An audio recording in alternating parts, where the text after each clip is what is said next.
Hey everybody, Brian Murphy from the Quality Deer Management Association here in West Texas on the Clear Fork Ranch.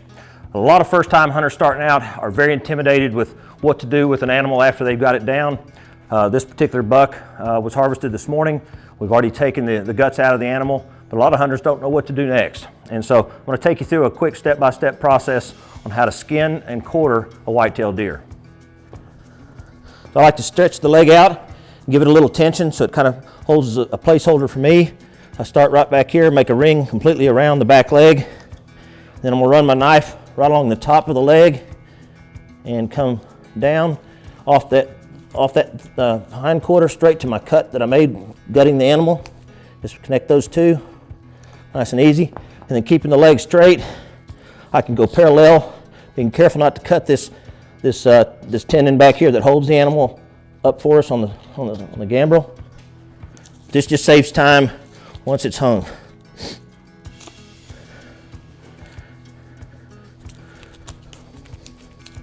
We're not fighting ourselves around it back later. Same thing.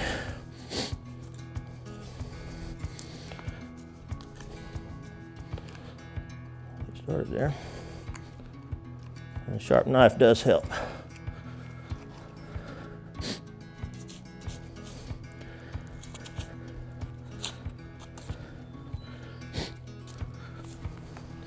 Come around the front legs, do the same thing.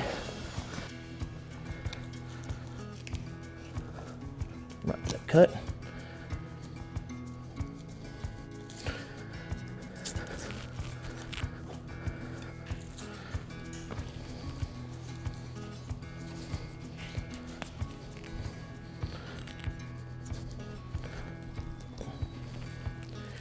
When you get it cut just enough, you can pull it. You know you're right.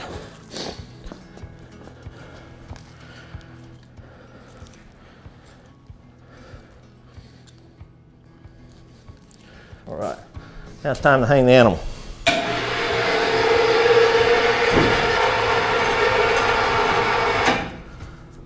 So the first thing I want to do is kind of get started back here towards the rear of the animal. And I've already made some starter cuts. It's going to make my job a lot quicker in the end. I like to come in right here at the anus and come forward with a cut right through the center line there. That just gives me a good starting point to start working back from. And if the animal's still warm, there's a good chance you're going to be able to do a lot of the skin removal without having to use your knife, and that makes it a whole lot better if you can. So what you'll see here in just a moment, that you can do a lot of pulling once you get started. So I'm getting a good start back here. You can see I've got the skin pulled back pretty well. I'm getting near the base of the tail. That's your next major step here, is as you get here towards the tail, get your hide pulled down. You're actually going to cut right through the vertebrae of the tail. Just cut right through that, pops right off. Otherwise, it'd be very difficult to pull that hide down with that tail still attached. Some people pull it right off the end of the tailbone. I prefer not to. So now you're going to start pulling, and it starts coming right down. Use your hands. And a trick I learned a long time ago is for this inside piece, you can just use your hand and push straight down right through there towards that cut I just made on those legs. You can really open it up a lot quick. Do the same on the other hand, just with pressure, downward pressure. Now I'm going to use the tail as a handle, and I'm going to push down this way. Again, using my hands. You don't need your knife at this point, unless you get hung up on something.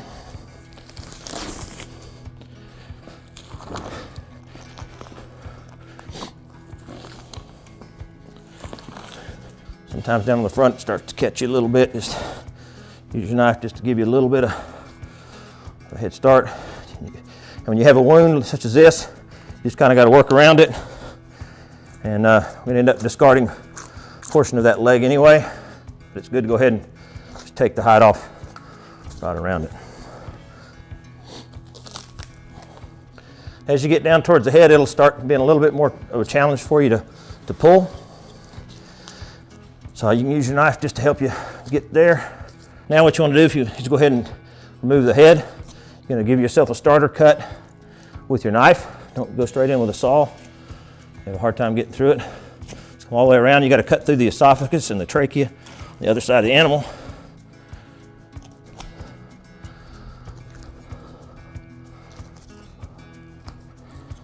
And then you can either use a saw at this point or lopping shears.